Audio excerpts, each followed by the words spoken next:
The lecture hall of the Galactic Culinary Institute gleamed with soft blue light. Rows of seats curved around a central platform where Instructor Velthar stood, her delicate sensory tendrils waving gently as she prepared her presentation. The institute floated in the neutral space of Station Harmonious Plate, a place where beings from hundreds of worlds came to learn the art of preparing food for the galaxy's many species. Today's class held 23 students. There were Krell like Velthar herself, with their green, translucent skin and gentle ways. Several Vexians sat in the back rows, their forearms taking careful notes on data pads. A group of Zenthari students clustered together, their thick fur coats making them look larger than they were, and in the middle row, sitting alone but appearing comfortable, was Marcus Chen, the only human in the entire program. Velthar touched the control panel, and a holographic image appeared above the platform. It showed a creature with massive teeth and powerful jaws, frozen in the moment of catching prey. "Students, please direct your attention to this specimen," Velthar began, her voice soft and musical. "This is a Thraxian ridge hunter from the outer colonies. Notice the specialized teeth designed for tearing flesh. These creatures are apex predators on their world." The students leaned forward, some with fascination, others with clear nervousness. One young Krell in the front row actually moved his seat back slightly. "In our profession," Velthar continued, "we must understand carnivorous biology. Many species in the galaxy consume meat. However, we must always remember the dangers involved. Predator flesh carries special risks. Toxins accumulate in their bodies from their prey. Bacteria thrive in meat that is not properly treated.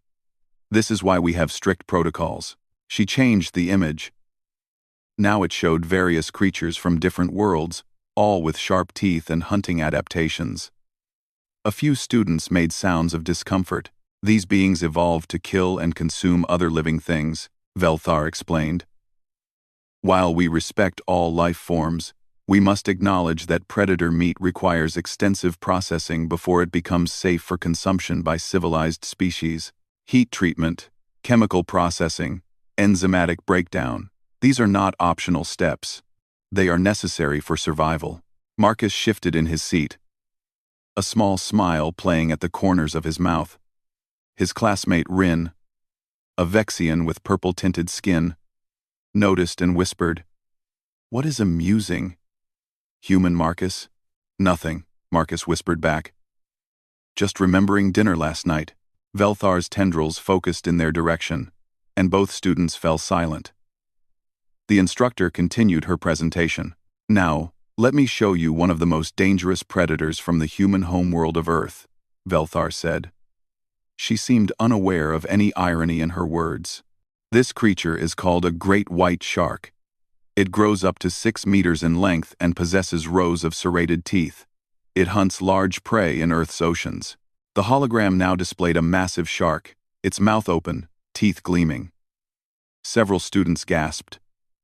The shark looked terrifying even in still image form. "This predator's flesh contains high levels of mercury and other accumulated toxins," Velthar said. "No civilized species would consume such a creature without months of careful processing.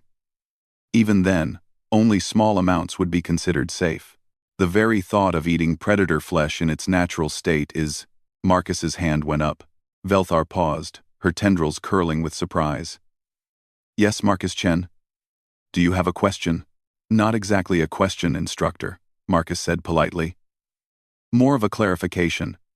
Humans actually do eat predators raw. We have been doing it for thousands of years." The lecture hall went completely silent. 22 pairs of eyes turned to stare at Marcus. Rin's datapad slipped from one of her hands and clattered on the floor. But she did not pick it up. Velthar's tendrils went rigid. I am sorry, Marcus Chen. Perhaps there is a translation error? When you say raw, surely you mean, I mean uncooked. Marcus said simply. Fresh from the ocean or river. We slice it and eat it. Sometimes with rice or vegetables. Sometimes just by itself. Tuna, salmon, mackerel, all predatory fish. We eat them raw regularly. A Krell student in the front row made a choking sound. One of the Zenthari stood up as if to leave, then sat back down, looking confused. That is not possible, Velthar said slowly. The bacteria alone would cause severe illness. The parasites that live in predator flesh. We have preparation methods, Marcus explained. We freeze the fish first to kill parasites. We train chefs in proper cutting techniques. We've been doing this for so long that we have entire restaurants dedicated to it. On Earth, we call it sushi and sashimi. But the toxins, another student stammered. How do you not die? Marcus shrugged, a gesture that made several aliens flinch. Humans can handle quite a bit, I guess. We choose younger, smaller predators that have not accumulated as many toxins. We do not eat predator meat every single day, and our bodies seem to process it well enough. I had raw tuna just last night in my quarters. Velthar's tendrils had gone completely still, which Marcus had learned meant she was either very focused or very disturbed. Probably both. This will require investigation, Velthar said finally. Marcus Chen, would you be willing to demonstrate these preparation methods under controlled conditions? Sure, Marcus said. I'd be happy to. The rest of the lecture passed in a blur.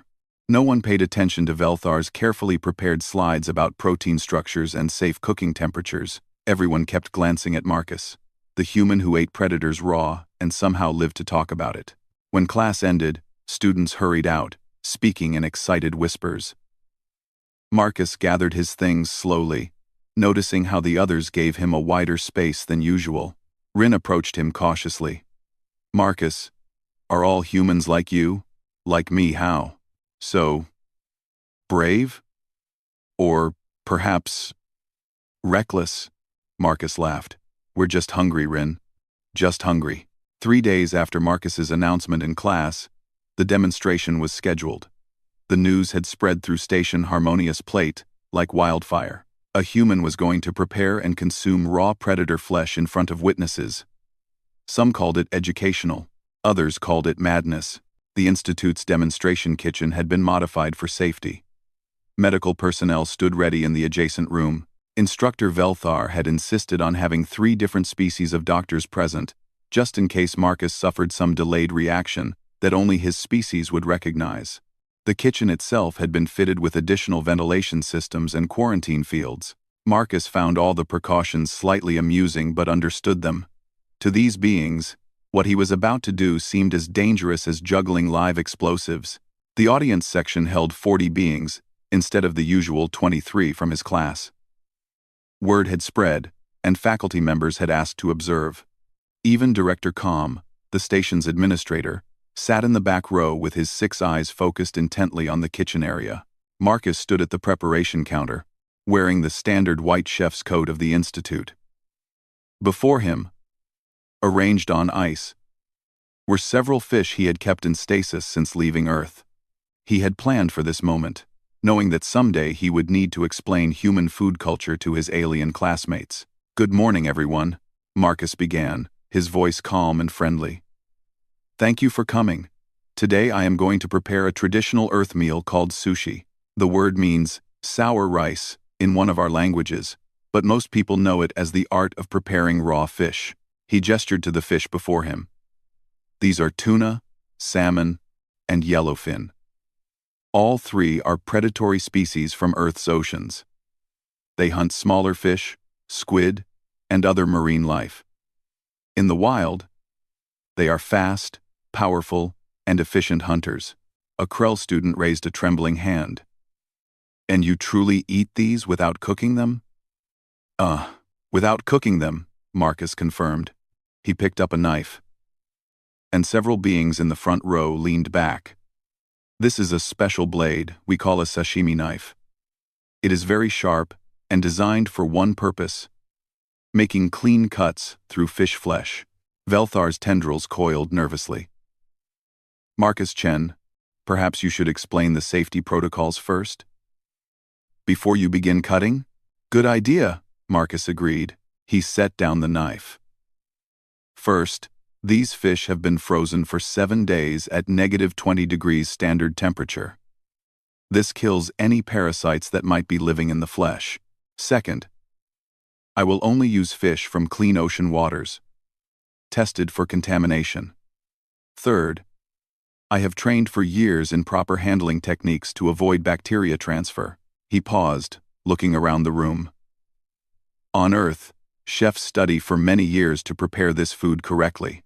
It is not something we take lightly. We respect the danger, but we also understand how to manage it. Rin, sitting in the front row, spoke up. But why? Why would humans risk eating dangerous food when you could simply cook it and be safe? Marcus smiled. That is a good question. The answer is taste and tradition. Raw fish has a texture and flavor that cooking destroys. It is smooth, clean, and allows you to experience the true nature of the fish. Also, our ancestors discovered that this method preserves certain nutrients that heat would eliminate. He picked up the knife again, this time moving slowly so everyone could observe. Watch carefully. I will demonstrate the cutting technique. He placed the tuna on the cutting board. With smooth, practiced motions, he began slicing the deep red flesh into rectangular pieces. Each slice was uniform, about the width of 2 fingers and as long as a hand. The knife moved through the fish like it was passing through air. The audience watched in complete silence. Even the sound of breathing seemed to have stopped. Notice how I angle the blade, Marcus explained. This cut preserves the muscle structure and creates the proper texture. If I cut incorrectly, the fish becomes tough or falls apart. Within minutes, he had created neat rows of red tuna slices, pink salmon pieces, and lighter yellowfin portions. They gleamed under the kitchen lights, looking almost like precious gems. Now I will prepare the rice, Marcus said. He opened a container that had been warming nearby. Steam rose from white rice that had been seasoned with vinegar, sugar, and salt. This is sushi rice. The vinegar was added while the rice was hot, and now it has cooled to room temperature. The sourness of the rice balances the richness of the fish. He formed small mounds of rice with his hands, then carefully placed a slice of fish on top of each one. His movements were precise and efficient, the result of countless hours of practice. This style is called nigiri, Marcus explained. The fish rests on the rice like this. Some people add a tiny amount of wasabi, a spicy plant paste, between the fish and rice. I will skip that today since many of you have sensitive systems. He created 12 pieces total, 4 of each fish type. Then he arranged them on a rectangular plate in a pleasing pattern. The final presentation was beautiful. Almost like art. Velthar's tendrils had relaxed slightly. It is visually appealing. But Marcus Chen, you truly intend to consume this now? I do, Marcus said. He prepared a small bowl with soy sauce, a dark liquid made from fermented soybeans. This is for dipping. It adds saltiness and depth. He picked up 2 thin sticks, chopsticks, and selected a piece of tuna. Everyone leaned forward. Marcus dipped the fish lightly in the soy sauce, then placed it in his mouth. He chewed slowly, his expression showing clear enjoyment. After swallowing, he smiled at the audience. Delicious. The tuna is properly aged, firm texture, clean ocean flavor. A collective breath was released throughout the room. He was not dying. At least not immediately. Would anyone like to try? Marcus asked. The room erupted in nervous chatter. Several students stood up as if to leave. Others looked curious but frightened. Rin's 4 hands gripped the edge of her seat. Then, from the back of the room, Director Com stood up. His massive form moved toward the kitchen area. I will try, he announced in his deep voice. My species can process many food types. If the human survives, perhaps I can as well. Marcus prepared a fresh piece, this time salmon, which was milder. He handed it to the director on a small plate with chopsticks. Director Com examined the pink flesh carefully. His 6 eyes studied it from every angle. Then, with surprising delicacy, he picked it up and placed it in his mouth. He chewed thoughtfully. The entire room held its breath. Finally, Director Com's expression changed. His eyes widened. This is extraordinary. The texture is unlike anything I have experienced. And the flavor, it tastes like the ocean itself, but refined somehow. End quote. That single moment changed everything. Within a week, Marcus Chen had become the most talked about student on Station Harmonious Plate. The demonstration had been recorded and shared across the galactic network. Scientists, cultural experts, and curious beings from dozens of worlds wanted to understand how humans could safely consume predator flesh without processing. Dr. Thras, a prominent Vexian xenobiologist, arrived at the station specifically to study the phenomenon. She was a tall being with deep purple skin and 4 arms that moved with scientific precision. Her species was known throughout the galaxy for their careful, methodical approach to research. This is not just about food, Dr. Thras explained to Instructor Velthar in the faculty lounge. This is about understanding a fundamental aspect of human biology and culture that we have overlooked. If humans can safely consume predators, what else can they do that we assume is impossible? Velthar's tendrils waved thoughtfully. Marcus Chen has agreed to give a presentation. The auditorium has been reserved for tomorrow. I expect many will attend. I will be in the front row, Dr. Thras said firmly. The next day, the main auditorium was packed. 300 beings filled every available seat. Some stood along the walls.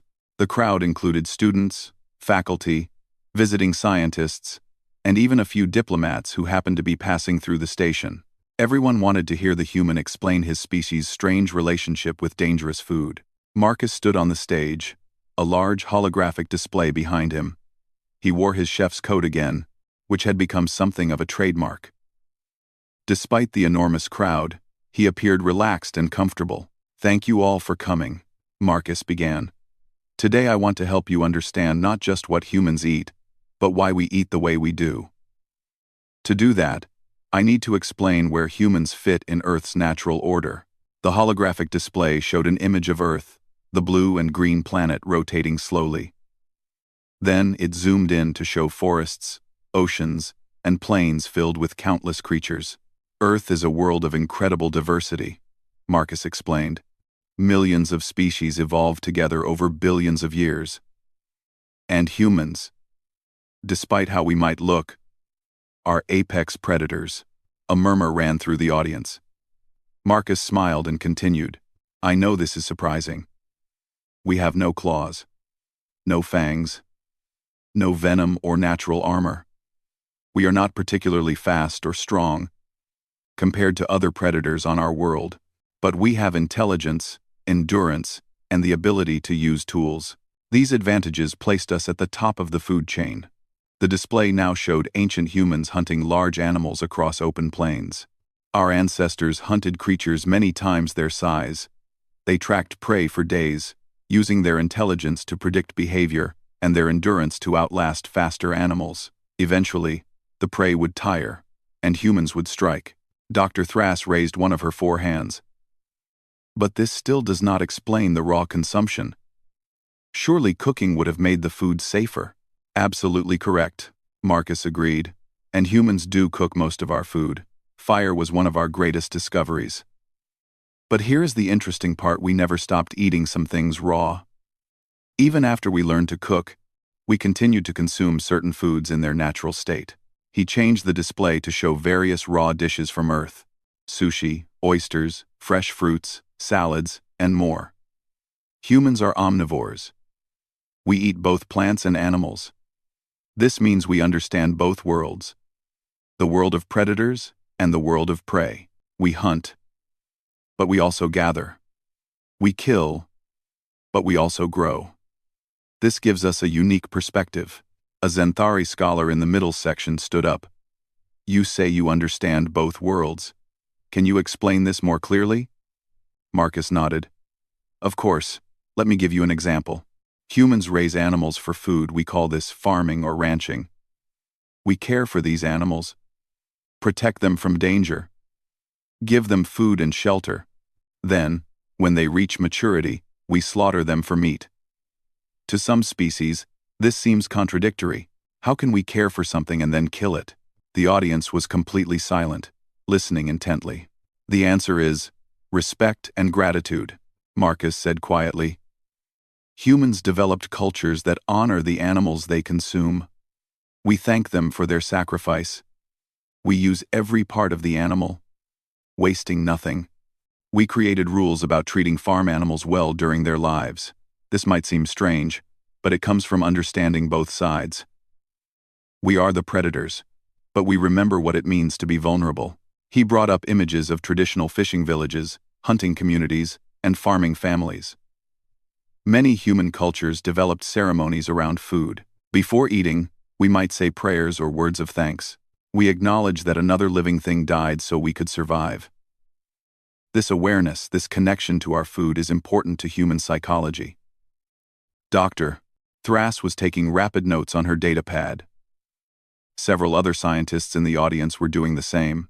Now, about eating predators specifically, Marcus continued. Humans discovered that predator fish from clean, cold waters were actually very safe to eat raw if handled correctly.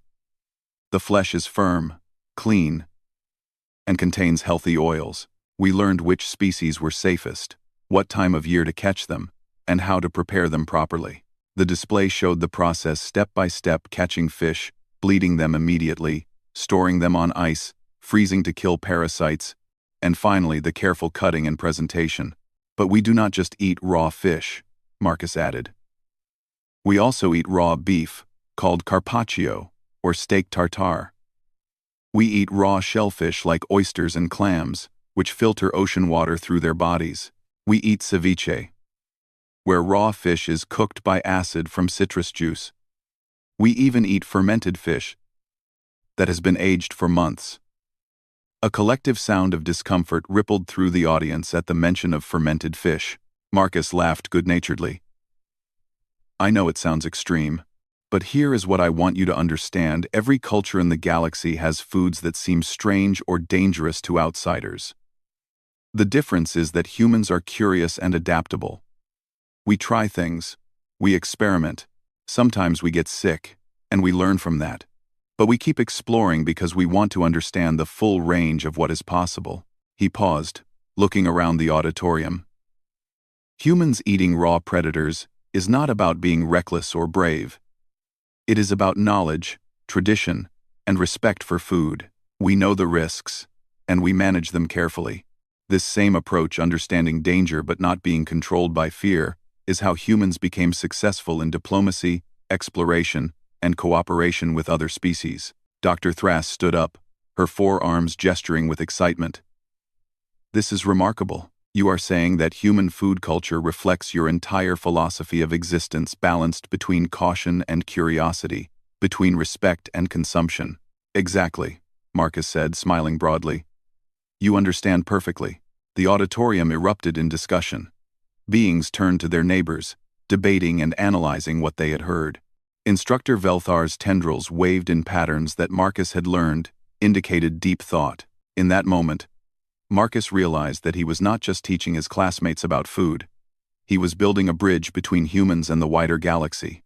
One meal at a time. Marcus's presentation sparked something unexpected at the Galactic Culinary Institute. For 3 days after his lecture, Director Com's office was flooded with requests from students, faculty, and even outside researchers. Everyone wanted to learn more about human food culture and what it revealed about humanity itself. On the 4th day, Director Com called Marcus to his office. The large administrator sat behind a desk made of crystallized minerals from his home world. His 6 eyes studied Marcus with a mixture of curiosity and calculation. Marcus Chen, Director Com began, his deep voice filling the room. Your demonstrations have created quite a situation here at the Institute. Do you understand what you have accomplished? Marcus shifted in his chair, uncertain if he was in trouble. I just showed people how to make sushi, Director. I did not mean to cause problems. Problems? Director Com's mouth curved into what Marcus had learned was a smile for his species. You have not caused problems. You have revealed a blind spot in our understanding of interspecies relations. For years, we have taught students to prepare food safely, following strict protocols. But we never asked why different species eat what they eat. We never explored the cultural meaning behind food choices. He leaned forward, his massive frame making the desk seem small. I want to create a new program here at the Institute. A cultural exchange focused on food courage, the concept that every species has foods they consider daring, meaningful, or sacred. And I want you to lead it. Marcus blinked in surprise. Me? Director, I am just a student. I have not even graduated yet. You are the perfect choice, Director Com insisted. You have already proven you can explain complex cultural concepts in ways that others understand. You can prepare food that challenges assumptions while keeping everyone safe. Most importantly, you see food as more than nutrition, you see it as connection. Marcus sat quietly for a moment, thinking. Then he smiled. If I do this, I want to make sure it is not just about humans. Every species here should share their own version of food courage. We all have something to teach each other. Agreed, Director Com said immediately. When can you begin? 2 weeks later, the Cultural Exchange Program held its first session. Marcus had worked with Instructor Velthar to design a curriculum that would be both educational and safe. The classroom had been modified with separate preparation areas for different species, along with advanced testing equipment to check food compatibility. 15 students had enrolled a mix of species that Marcus had carefully selected based on their curiosity and open-mindedness. Rin was there, of course, along with several other members of his original class, but there were also new faces, including a young Zenthari named Korth and an elderly Methian scholar called Ziv 21. Marcus stood before them, no longer nervous about teaching. Welcome to the first session of our program. Today, we are going to explore what I call culinary courage, the foods that your culture considers special because they require bravery, skill, or wisdom to prepare and consume. He gestured to his preparation area, where he had arranged ingredients from Earth. I will start by sharing something new from human culture. Then, over the coming weeks, each of you will present a food from your own world that carries cultural significance. On his counter sat several items that made the students lean forward with curiosity. There were dark chunks of something solid, small fish with intact heads, and what appeared to be moldy cheese. These foods represent different types of human courage, Marcus explained. First, this is chocolate made from fermented seeds of a tree. The seeds are bitter and must be processed, roasted, and combined with other ingredients. Ancient humans discovered this process through experimentation. He broke off pieces of dark chocolate and passed them around to students whose biology could handle it. Those who tried it made sounds of surprise and pleasure at the bitter-sweet complexity. Next, these are anchovies, small fish, that have been preserved in salt for months. They are very strong in flavor, and many humans find them challenging. But those who enjoy them say the taste is deeply satisfying. The anchovies were more difficult. Only a few students were brave enough to try them, and the reactions were mixed. Korth, the Zenthari, seemed to enjoy them, while Rin politely declined after one small taste. Finally, this is blue cheese, Marcus said, holding up a wedge of white cheese streaked with blue-green veins. This cheese has been intentionally aged with specific types of mold. Humans discovered that certain molds create incredible flavors rather than making food dangerous. The reaction to the cheese was immediate and dramatic. Several students moved their seats back. The smell alone was challenging for their sensitive systems. I know it seems wrong, Marcus said with a grin. Mold usually means food has spoiled. But humans learn to control which molds grow and use them intentionally. Some of our most prized foods involve careful spoilage, cheese, fermented vegetables, aged meats, and more. Dr. Thrass, who had been observing from the side of the room, spoke up. This is fascinating. Humans do not just eat dangerous foods, you eat foods that appear to be already decomposing. You have turned decay into delicacy. Exactly, Marcus agreed. We learned that not all decay is bad. Some processes that look like rot are actually transformation. The trick is knowing which transformations are safe and which are not. Over the next hour, Marcus explained the science behind fermentation, aging, and controlled decomposition. He discussed how humans had been preserving foods this way for thousands of years, long before refrigeration existed. It was both survival necessity and cultural development. When Marcus finished, he opened the floor to questions. The students asked about everything from specific bacteria strains to regional variations in fermented foods. The session ran 30 minutes longer than scheduled because no one wanted to leave. The following week, it was Korth's turn to present. The young Zenthari brought frozen samples from his home world meat, from ice predators that lived in the frozen mountains of his planet. My people hunt these creatures during the coldest season, Korth explained, his thick fur bristling with pride.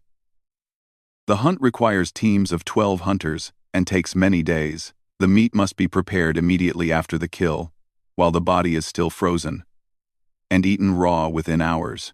If you wait too long, it becomes too tough to consume. He prepared thin slices of the pale meat, which had a texture like frozen crystal. Those students who could safely try it reported that the flavor was clean and sharp, almost like tasting ice itself. This food represents courage for my people because the hunt is dangerous, Korth said. Every year, some hunters do not return. But we continue because this tradition connects us to our ancestors and to our harsh world. When we eat this meat, we honor those who risked their lives to provide for the community. Marcus watched with satisfaction as his students listened to Korth with the same respect and attention they had shown him. This was exactly what he had hoped for, mutual understanding through shared vulnerability. The next presenter was Ziv, 21, the Methian scholar. Methians were crystalline beings who consumed minerals rather than organic matter. Ziv 21 brought samples of rare crystal formations from deep caves on their world. These crystals take 1,000 years to form, Ziv 21 explained in their chiming voice. To consume them is to consume time itself. My people consider it both honor and responsibility. We only harvest these crystals during sacred ceremonies, and only the smallest pieces are ever consumed. The Methian demonstrated how to properly break and absorb the crystal, a process that involved meditation and careful energy transfer. It was beautiful to watch light flowed through Ziv 21's body as the crystal was integrated. For us, courage is not about danger to our bodies, Ziv 21 said. It is about the weight of time and history. To consume something so ancient requires humility and respect. As the weeks continued, each student presented their culture's special foods. A Krell student shared living algae blooms that required precise timing to harvest safely. A Vexian demonstrated the preparation of crystal-infused nectar that required 4 hands working in perfect coordination. Each presentation revealed something profound about the presenting species, their values, their history, their relationship with their environment. Marcus realized that Director Com had been right. Food was not just about nutrition or even survival. It was about identity, connection, and understanding. Through these exchanges, the students were learning to see each other not as aliens, but as fellow beings navigating the challenges of existence in their own unique ways. 3 months after the cultural exchange program began, Station Harmonious Plate received urgent news. A major diplomatic summit would be held there in 2 weeks. 5 species with ongoing territorial disputes over a resource-rich star system would meet to negotiate. Previous summits had failed, partly because the diplomats could not even agree on meal arrangements. Each species found the other's food requirements either disgusting or incomprehensible. Director Com called Marcus to his office once again. This time, Instructor Velthar and Dr. Thras were also present. All 3 looked concerned. Marcus Chen, we need your help, Director Com said without preamble. The Galactic Council has asked us to host this summit because we are neutral territory. But every previous attempt at a unity dinner has ended in disaster. The diplomats leave more divided than when they arrived. Velthar's tendrils drooped with worry. Food is supposed to bring beings together, but when species cannot understand each other's dietary needs and cultural practices, it becomes another point of conflict rather than connection. Dr. Thras added, "We have seen what you accomplished with the cultural exchange program. Students who once feared each other's food now share meals regularly. They have learned that different does not mean wrong. We believe you can help these diplomats understand the same thing." Marcus felt the weight of their expectations. "You want me to prepare a meal for the summit?" "Director, These are important diplomats. I am still a student. You are more than a student now, Director Com said firmly. You are a bridge builder. You understand that food courage is universal, even if it takes different forms. The question is, will you help us? Marcus thought about his classmates sharing their traditional foods, learning to appreciate each other's cultures. He thought about Korth's frozen meat, Ziv 21's ancient crystals, and his own raw fish. Different forms of courage, but courage nonetheless. I will help, Marcus said. But I cannot do it alone. I will need chefs from each of the 5 species. We must work together to create something none of us could make separately. Over the next 2 weeks, Marcus worked harder than he had ever worked in his life. 5 chefs arrived at the station, 1 from each of the disputing species. They were all accomplished in their fields but skeptical about working together. The Torvin chef, a being with multiple tentacles, refused to even enter the same kitchen as the Herix chef, whose species breathed different atmosphere. Marcus spent the first 3 days simply getting the chefs to talk to each other. He used the techniques he had learned in his cultural exchange program, showing respect, asking questions, finding common ground. Tell me about the bravest dish from your culture, Marcus asked each chef privately. Then, in a group meeting, he shared what he had learned. The Torvin chef spoke of deep-sea creatures harvested from crushing ocean depths, requiring perfect timing and skill. The Herix chef described crystallized air formations that existed for only moments before dissolving. The Kelthine chef explained about plant spores that were toxic unless gathered during a specific phase of their moon. The Vren chef detailed the preparation of living symbiotic organisms that required constant care. The Zentarii chef, a colleague of Korth's, spoke of ceremonial ice meats similar to what Marcus had already learned about. Do you see the pattern? Marcus asked them all. Every single one of your cultures values courage, skill, and respect in food preparation. The methods are different, but the meaning is the same. We honor what we consume, and we acknowledge the difficulty of obtaining it. Slowly, grudgingly, the chefs began to cooperate. Marcus proposed something revolutionary, a multi-course meal where each course would be prepared by one chef but include elements contributed by the others. It would be a true collaboration, showing that different cultures could create something beautiful together. The night of the summit arrived. The diplomatic delegations entered the grand dining hall with suspicion clear on their faces, in their postures, and in their biosignatures. They had been negotiating for 3 days with no progress. Many expected this dinner to be another failure. Marcus stood at the entrance to the kitchen, wearing his white chef's coat. Beside him stood the 5 chefs, each in their own traditional preparation garments. They had become, if not friends, at least respectful colleagues. The first course was served. It combined elements from all 5 cultures, a base of Torvin sea harvest, topped with Herix crystalline foam, surrounded by carefully prepared Kelthine spores, with drops of Vren living essence, all served on a bed of ceremonial Zentarii ice shavings. Marcus had prepared small portions of human sushi as garnish, representing the bridge between all cultures. As the dishes were placed before the diplomats, Marcus stepped forward to address the room. Honored guests, what you are about to eat represents something unique in galactic history. 5 species who are in dispute have worked together to create this meal. Each element required courage to obtain, skill to prepare, and wisdom to combine safely. He gestured to the chefs standing behind him. These masters of their crafts set aside their differences to show you something important. They showed that cooperation does not erase cultural identity, it honors it. Each dish tonight will tell the story of a different culture's relationship with courage, with risk, and with respect for food. The diplomats looked at their plates with new understanding. Slowly, one by one, they began to eat. The Torvin diplomat, tasting the Herix crystalline foam, made a sound of surprise. This is remarkable. I have never experienced anything like this texture. The Herix diplomat tried the Kelthine spores and nodded slowly. There is complexity here I did not expect. This required great skill. As the dinner progressed through 7 courses, something shifted in the room. The diplomats began asking questions about each other's food cultures. They shared stories about traditional meals from their homeworlds. They laughed about childhood memories of learning to eat challenging foods. Marcus watched from the kitchen entrance as Velthar approached him. Her tendrils waved with emotion. "Look at them," she whispered. "They are talking like colleagues, not enemies."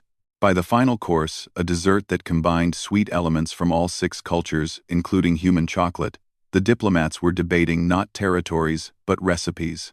They were comparing hunting techniques and fermentation processes. They were finding common ground in the most unexpected place. 3 days later, the summit concluded with a preliminary agreement. The disputed territories would be shared, with each species contributing their unique skills to joint exploration and development. It was not a perfect solution, but it was progress, real, meaningful progress. Director Com called Marcus to his office one final time. "The Galactic Council has requested that you become the Institute's first director of cross-cultural culinary studies. You would teach, but also travel to other stations and worlds, helping species understand each other through food. What do you say?" Marcus thought about his journey from being the only human in his class to leading a program that had helped prevent conflict. He thought about raw fish and frozen meat and ancient crystals and all the different forms of courage he had learned to recognize. "I accept," Marcus said. "But I have one condition. I want my students from the cultural exchange program to become teaching assistants. They understand this, as well as I do now. This knowledge should not stay with one person or one species." "Agreed," Director Com said immediately. 6 months later, Marcus stood before a new class of students. These came from 15 different worlds, and many had never met before. Rin stood beside him as his senior teaching assistant. Korth was demonstrating Zentarii ice preparation techniques. Ziv 21 was helping a nervous young Methian student set up their mineral samples. "Welcome," Marcus began, "to cross-cultural culinary studies. In this class, you will learn something that might seem simple, but is actually profound. You will learn that every culture in the galaxy has its own form of courage. Every species has foods that challenge them, teach them, and connect them to their history." He smiled at the diverse faces watching him with curiosity and nervousness. "You will learn that understanding someone else's food courage is the first step to understanding their culture. And understanding their culture is the first step to building lasting peace." Marcus picked up his sashimi knife, its blade gleaming under the lights. "Now, let me tell you about a fish called tuna, and why humans have been eating it raw for thousands of years." As he began his demonstration, he noticed students leaning forward with interest rather than fear. The galaxy was learning, one meal at a time. That difference was not something to fear, but something to celebrate. And it had all started with a simple statement in a classroom. "We eat predators raw, too."